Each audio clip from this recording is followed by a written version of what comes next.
Man up now, man up. I'm KD Bowe. Time now for your man up moment. You ever seen one of those families where the bad kid always gets all of the attention and the good kids never really get much at all? I mean, you get it. Parents have limited energy, and Lord knows if you have a child that is operating properly as instructed, you gotta take a rest on that kid sometimes and put real energy into the bad one because, well, they need you. You know your other kid needs you as well, but this one, the house is gonna burn down if I don't deal with it. You get it, I get it, we all get it. But the good kid feels penalized for being good. So my point is this, don't put all of your energy into the bad you. Yes, you have a good part and a bad part, and both of them needs attention. Bad part need a little discipline, but the good part needs to be celebrated. Hey, give yourself a break.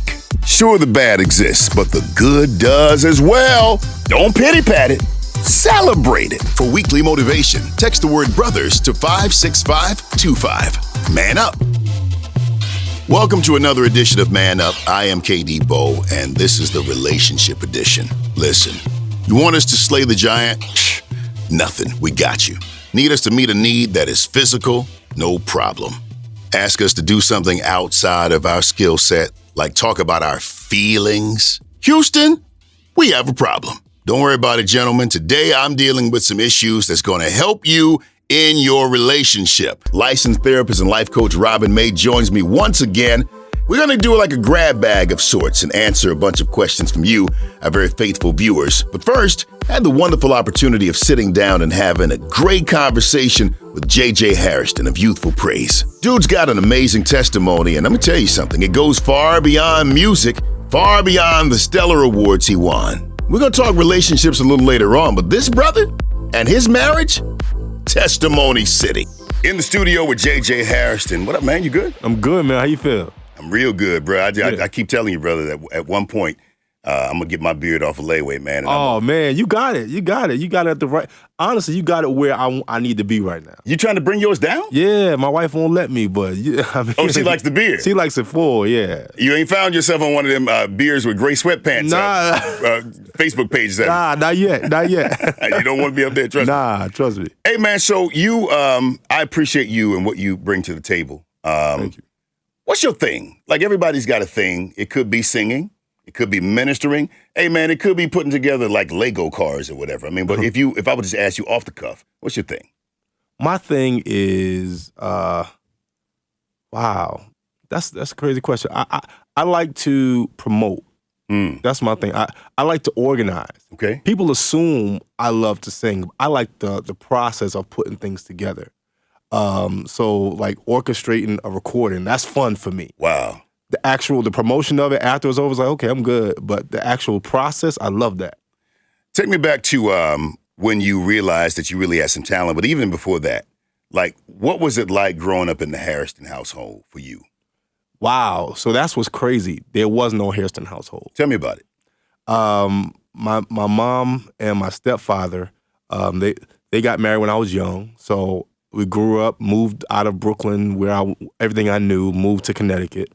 And when I was about 14, between 14 and 15, my mother and my stepfather started having problems. So they both left when I was 15 years old. What do you mean both left? My mother moved back to New York, and my stepfather, I don't know where he went. Where did you go? I stayed in the house. So How was that? By 16 years old, I was on my own. Paying for everything? Paying for the bills. Yo. Yeah, 16 years old. So I had a little telemarketing job that I was working at night, going to high school during the day. Wow, man. Yeah. So, I never knew that. So who was it that taught you? Well, what year did you get married? I got married when I was 21. You got married young. Got married very young. Were you ready? No. Okay. Absolutely. I knew nothing about. Me and my wife say it all the time. We knew nothing about marriage. We just knew that we wanted to be together. You know what I'm saying? You know, we were very Christian, but we were also very young. And then there's that. Okay. Exactly. So we were like, so we need to go ahead. Agree. Exactly. So we just said, let's go ahead and get married. Yeah. And that's what we did. Not knowing what to expect. I'm figuring, hey, I'm already paying my bills anyway, so we good. But what was crazy was we got married. She went back to her mom's house, and she went back home, and I stayed home. So we were just married so we could be together. Do that, yeah. But we were not living as a married couple. So who taught you what it was to be a man? Like, what was the blueprint of manhood for you? That's what's crazy. There really wasn't a blueprint. There were examples that I respected.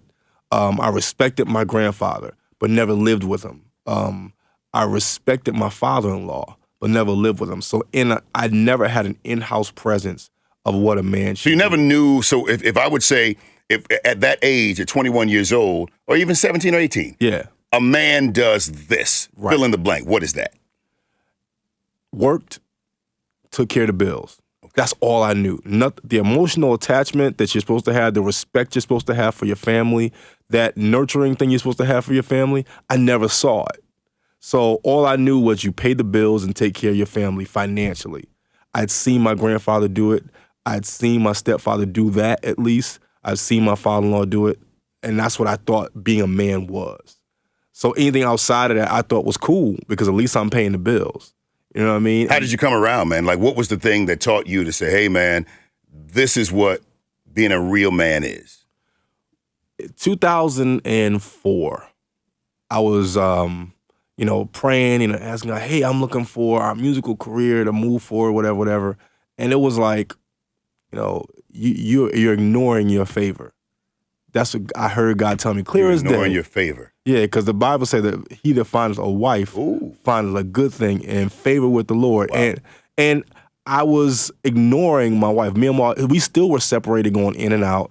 I said, we had a son at the time. How long were you married? We were married at that time.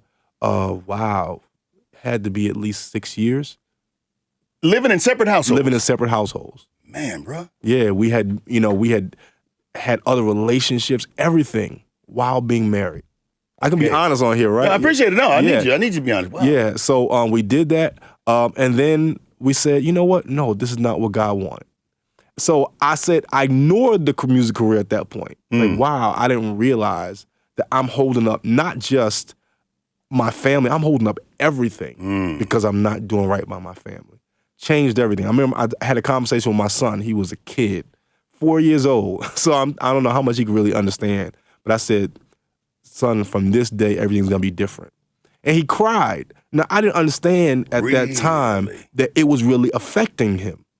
I thought he was good because, he got to be with me on weekends. We was playing video games. Wow. We went to see all the movies he wanted. Wow. So I thought he had the best life ever. Come to find out, he wanted his family together. I said things are going to change. And it wasn't an immediate process. It wasn't like I said that and then we moved in. We talked. We understood what we needed from each other. Moved in like 6 months later. And since then, my life has been, I can't explain how good God has been to me and my family since that day since I made the decision. Not since we moved in together, since I made the decision.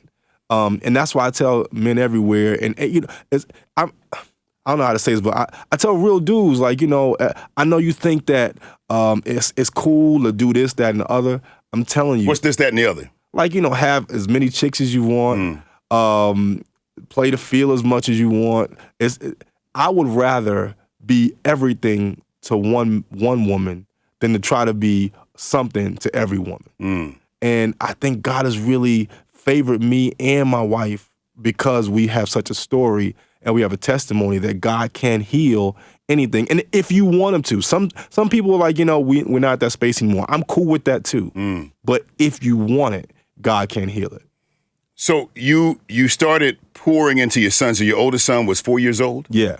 So you started pouring into your son. Was it difficult for you to, as your son started getting older, was it difficult to you to interact with him as an adult? Because you have adult children, right? Yeah. Well, my son is the oldest now. That was years ago. So now he's in college. When he came out of the child phase, he started becoming older and starting being a little defiant. Kids do that, a little defiant, getting a little taller. Wanting to see what that testosterone does. Challenging you a little bit. They don't know that they're really challenging, but they are. Right. What was that process like for you? Because you had never really seen that. Yeah, I've been very upfront with my kids, especially my son. Said what I'm doing now, I've never seen. The way I'm talking to you now, no one ever talked to me. Like the conversation when it was time for him to go to college and say, this is what you do, this is what you don't do. I didn't have that conversation with anybody. I never experienced it. Wow. So everything I was telling him was because I feel like it was what I thought needed to happen. Wow. And I've been very clear. What I'm saying doesn't necessarily mean that this is the right way, but this is the way I believe you should do it. Very good. And we've had real conversations about everything. I mean, not only, life principles, but religious principles as well. Like, he came to a point where, he's in college. So, when you get to a African-American university, they challenge everything. Oh, yeah. Even what you believe. Believes, yeah. And he had to, figure out what he wanted to believe. And I told him what I believe, what I grew up on, but it's up to you to find out what you believe. Wow. Those real conversations, I never had the experience with. I mean, I'm from a Kojic church in Brooklyn. That's just what you knew. We never had the opportunity to challenge it. And now that he's had those opportunities and he found God for himself, it's made him that much stronger, not only of a believer, but as a man. So I'm really proud of him. Hey, JJ, man, I appreciate you for being here, man. I want to just get you to kind of look at that camera, man, and just tell the camera, speak to the man that's listening who was not there, did not really have a blueprint of what manhood looks like. He's just kind of figuring this thing out on his own. And he's married now. Yeah. So how do you, as a man, pull yourself together when you really didn't have a blueprint? Yeah. I would say to every man out there, none of us are perfect. Get perfection out of your head. Be real. Be true to who God wants you to be. And be true to your family. Be honest about where you are and what you want to do. That's the one thing that's been able to be a blessing to me. I've been honest. I've been real. Not honest in a sympathetic way, but honest in a real way. Be honest about what you want to do, about your real desires for your family. I promise you, if you can be honest with them, they will respect you more than if you try to hide how you really feel. Be honest about who you are, and God will help you do whatever you're looking to do. Next up is my longtime friend, licensed therapist and life coach, Robin May. She's incredible. Anything relationship-wise, she's my go-to. In this culture, if you're going to date and you're a person of a certain age, chances are you're going to have children or you're going to date someone with children. But what are the rules about that? When do you meet them? Sooner rather than later? Later rather than sooner? Well, we discuss it. A very interesting question. What's a good time to introduce a potential mate to your children? Yeah, Katie, we get this question a lot. I mean, over the years that we've been doing the Katie Bowe Show, I don't believe that we can give a specific date time, like, in a year or 2 years, but I do believe that we can ask some questions and some guidelines. So here are some questions that I would suggest somebody ask themselves. When was the last time you were in a relationship, and how was your child impacted by that? What's the dynamic between you, your child, and your child's father? Another question might be, what are the potential challenges if you were to introduce this person? Ask yourself those questions. Those questions may not give you the full answer, but it'll get you thinking in the right direction. But you do understand why the question exists. Oh, because, absolutely. I mean, I don't want to be all into you, and like the last week we talked about, I can't stand your kid. Right. So then that's when we move into the guidelines. Number one, don't introduce somebody if the relationship is not monogamous. Okay? If we're not just one-on-one dating, you definitely don't want to introduce. Right. Don't introduce if it's newly monogamous, because this is so critical. I need y'all to hear me. In the initial phases of a new relationship, we are excited and we are idealistic. And we think that we can conquer it all. So we'll think, I can deal with all that drama. We're not very realistic. So don't do it too new in the relationship. The next guideline would be, don't introduce somebody if you're having some major concerns yourself. Why would I be introducing my children to you and I have some major concerns? Don't wait too close to I do. You can't say, I'm going to introduce you to my children and we're getting married next month. Wow. Give yourself a chance to get to know. Now, finally, when you do start to introduce the children, make sure you do it in a very casual way. Your verbiage is very important. Don't say, this is about to be your daddy. This is about to be your mama. Right. This is my friend. And make sure you're doing kid-friendly things. I think if you kind of take those guidelines and this is so important, Katie, and I know we need to do a topic on this. Take the relationship in stages. Stop jumping from, hey, how are you? You're my boo. Wow. Build the relationship, and that way you can know when to start to introduce your children. Man up now, man up. I'm KD Bowe. Time now for your man up moment. I sat on this one for a minute because honestly, I'm not trying to tell people what to do. I make suggestions because honestly, I just want to see you win. I just want to see you win. But the things that people are posting on social media, I think if you knew that everything you post it really does say and speak volumes about yourself. My friends are marveled at how I can just pick a person apart based on what they post on social media. And I think if you knew that some of the things that you post, what they're saying about you personally, you probably wouldn't post. So here's my statement. Love yourself too much to sell out for a like. What you post, positions, how much you post, it screams that you need someone to like you. It's not about like, it's about love. And if you love you, it makes all the difference. All right, man up moment. Man up. All right, welcome back to Man Up with KD Bowe. So you finally met the kids. Wow, big step. So I asked licensed therapist and life coach Robin May, what about when you like her, but you don't like that teenage child? Oh, can't say it. What if it's true? This is an interesting email. New relationship this guy's in. He feels like she is the woman of his dreams. No doubt he compliments her very well as well. He says the challenge is that though he really likes her, he can't stand her teenage child. Woo! He said he hadn't said anything to her because honestly, I mean, how do you say that? How do you say, I like you, I don't like your child? But his question is, should he continue to see where it goes or be frank and tell her that, you listen, I basically want to run over your child with a truck. I'm not kidding, I'm just kidding. Yeah, but kind of. Kind of, sort of. Okay, so listen, I'm a mom, and so when I hear that, what's your favorite word, Katie? Visceral? Yeah. When I hear that as a mom, it's very hard for me to hear that somebody would say they can't stand my child because that's actually representing me. But the key is that you said that this is a new relationship. She's the woman of his dreams, but it's a new relationship. Right. That means you guys are still in the interview phase. And just because you get to the final interview doesn't mean you get the job. So this might be a really big red flag to let him know this isn't the person that I can be with.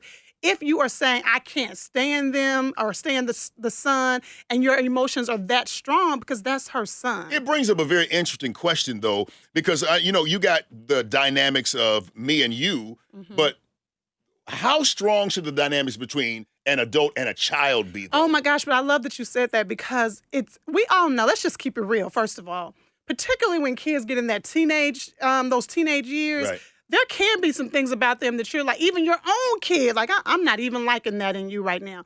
So we can know that. But what's more frustrating is an adult who doesn't understand that kids will be kids. And so I believe that he has to do some self-check before he says anything to her. Are you being unreasonable? Do you think that you can adjust some of these strong feelings? And if you can't, again, this may not be. Now, whether or not you should go to her and say, look, I can't stand your kid. What's the benefit in that? Right, that's what I'm wondering. What's the benefit? I think, though, you could say, if you believe there's something that you can adjust to, I think you can say, have you noticed the conflict between us? Or I'm feeling some kind of way. Are you sensing it? And maybe they can talk about it. Kind of thing, absolutely. Maybe they can talk about it. But again, if he feels that strongly, I can't stand him, he is a part of her. And so if he can't accept the son, he can't accept her. There's no kind of let this phase pass by, maybe just a phase? He can only say that. He's the one who emailed and said, I can't stand him and I want to run him over with a truck. That's what he said. He needs to be the one to determine, am I being unreasonable? Am I tripping? Is this something I can get over? Well, he didn't say run him over with a truck. That's my words. I just, See? That's what my words. You had to be dramatic with it. I thought it was a dramatic once again. situation. But again, he said he can't stand. So I think this is a new relationship. This is an opportunity for him to pay attention, and her, to all the flags, and this might be one. You brought your voice down. Was I getting loud? Yeah, this is what I do to help calm you down a bit. I say, you know what, Katie? I hear you. Man up now, man up. I'm KD Bowe. Time now for your man up moment. When my son was 2 years old, he was playing with a 9-volt battery, playing with it, had it in his mouth and all this kind of stuff. And he y'all know where this is going to go, got a little shock. He thought it was a toy. And so he had to learn it's not a toy. Now, I want to say this. I can tell your maturity level by the games that you play and the toys that you play with. There are a lot of boys that are in grown man clothes, girls for that matter, that are in grown women's clothes. And I'm saying that there are some things that you cannot play with. People, their emotions, their feelings. It's not a game, it's not a toy. And when you play with those things that are not toys, like they're toys, you're showing your emotional level. You're showing your maturity level. All right? That's not a dig. That is to say, if you really do want to be a boss, you want to be grown, you got to act like it. Now we're about to jump all the way in. I talk to guys a lot, and a lot of guys have the same complaint. It seems like, well, you know what? Some things you just need to talk it out in front of a counselor. That's what I'm about to do. All right, so you ready? I'm First ready. of all, let me say this. We got Are so you many ready? inboxes. We did. It threw me off a little bit. I'm like, I love whoa. it, though. I love engaging with people. I do. Why are you giving that looks? That's what I'm talking about. I believe you. We're not going to argue on Okay, that. we got to go. So, Okay. so I get this quite a bit. Now, let me be clear. I want to look right in the camera and say this. This is not me. You know what? People call me dramatic. All of that was drama. All right, so why does it seem, and I hear this a lot Yes. from guys, why does it seem like when men want to engage into romantic relationships with their spouse, it feels like women make men responsible for their sex drives? So It's like we can't have none unless you do everything you're supposed to do. Why can't women be like, you know what? I don't know what you got going on today, but you gonna get it. well, I think that women should. Not that doesn't happen in my house. You know what? I love it because I ain't playing with you. Look, I love that, and I think that women should, and I think a lot of women do. But let me say this. My goal, Katie, is really to give people real-life strategies to have a happy marriage. That's what we all want, right? So if a woman hears that, if your husband is saying that, if you're looking at this with your husband and he is trying not to get in trouble, but he really does feel like this, the first strategy is this. As couples, Katie, we got to learn how to hear what our spouse is saying, even if we don't agree. So ladies, what I'm saying is, if your husband is saying that, even if you don't agree with it, I want you to try to hear him. But fellas, here's the other strategy. If you want what you want, you got to learn how to present it in a different way. Because, hey, Katie, when somebody hears that, it makes your defenses go up. Why? Because it sounds like you're attacking instead of trying to get to our goal. So here, I gave you 2 strategies. Here's the third one. What is the mutually beneficial goal? And the goal is we both want good sex. We do? Katie, the goal is... We do? Because I'm going to tell you something. Not me, but a lot of guys have said that I don't know if my wife really wanted like that. So listen, I think most women, hear me. I don't want to speak for every woman in the world, but most women do want good sex. But here's the deal. It's the things that we got to overcome to get to the good sex. So here's where we are. What do you mean by that? Here's the deal. The reality is most women, not all of us, but most women are stimulated way before we get in the bedroom or the kitchen, the living room. We're stimulated way before then.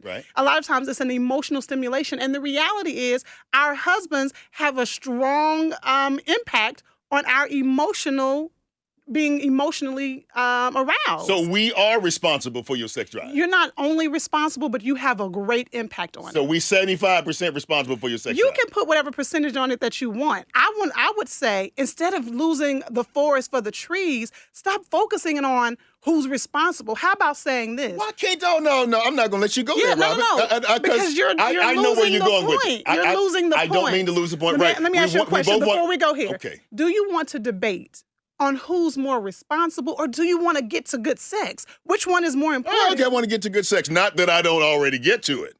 So if that's our mutual goal, then we need to say, what is hindering us from getting there? So if a husband is saying, look, I feel like I'm always responsible for it, why not asking your wife, what will it take for us both to be able to enjoy sex? Okay, that's a good question. So then I know when my husband and I had this very real conversation, he told me clearly how frequent he would want it and what good looks like to him. And what you say to him? I was able to say, here are the things that are hindering me from meeting your expectations. Okay, I got you. I don't want, let's call him up. That ain't what you said. You said that is what I said. You said he came up with a number and you said, you crazy. Oh, yeah. Okay, don't act you're like, right. You're girl, right. Okay, you're right. I but did then say that y'all initially, compromised. but then we did compromise. Okay. And so I was able to tell him, honey, here are some things that keep me from being able to be ready when you want to be ready. So then we both work on those things so that we can both get to our mutually beneficial goal. Listen, the bottom line is don't get distracted by questions that don't really matter. What are we both reaching for? Right. And let's figure out what's keeping us from getting there. Yeah, Robin always hits it out of the ballpark, and we have one more question that we're going to address. To be or not to be? Sexy? That's the question. So this is an interesting one. I hear this a lot. They say, I'm single. Lady sends an email. I'm single. I've always considered myself single and sexy. All right. So is it wrong for a single Christian to label herself that way or himself? So, okay, no. Do men call themselves, do men do that?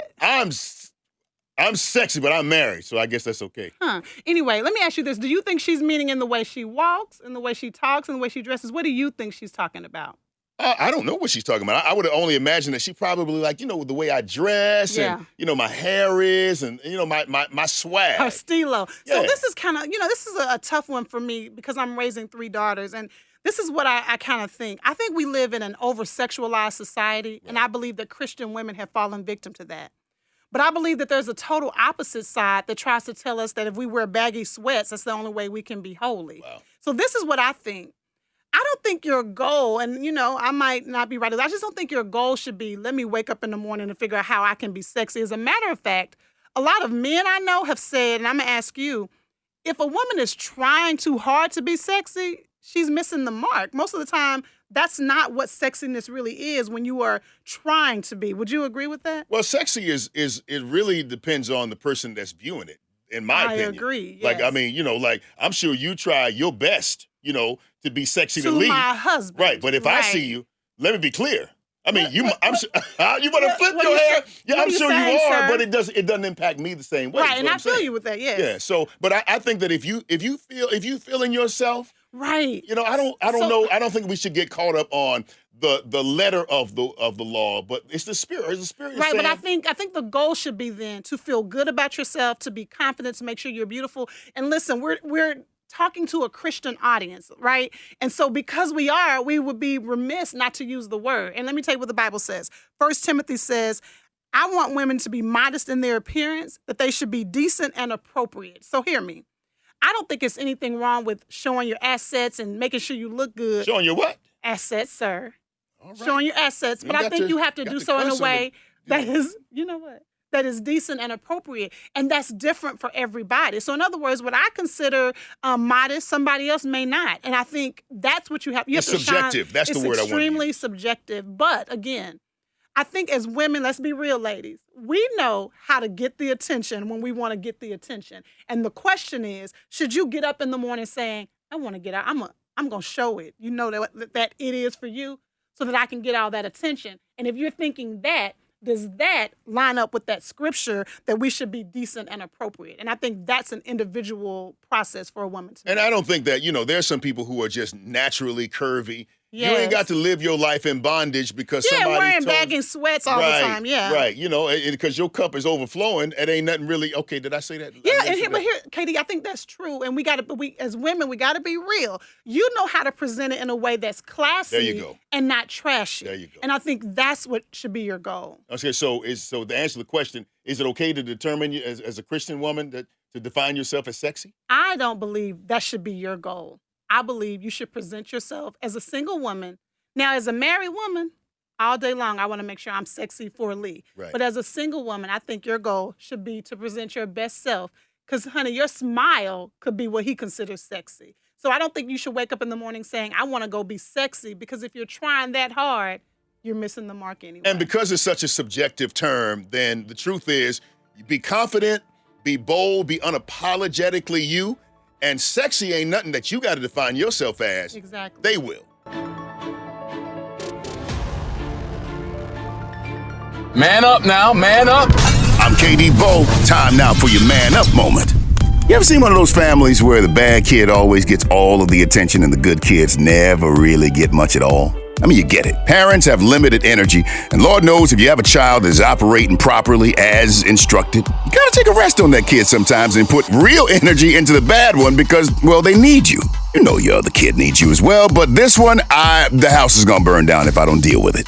You get it, I get it, we all get it. But the good kid feels penalized for being good. So my point is this, don't put all of your energy into the bad you. Yes, you have a good part and a bad part, and both of them needs attention.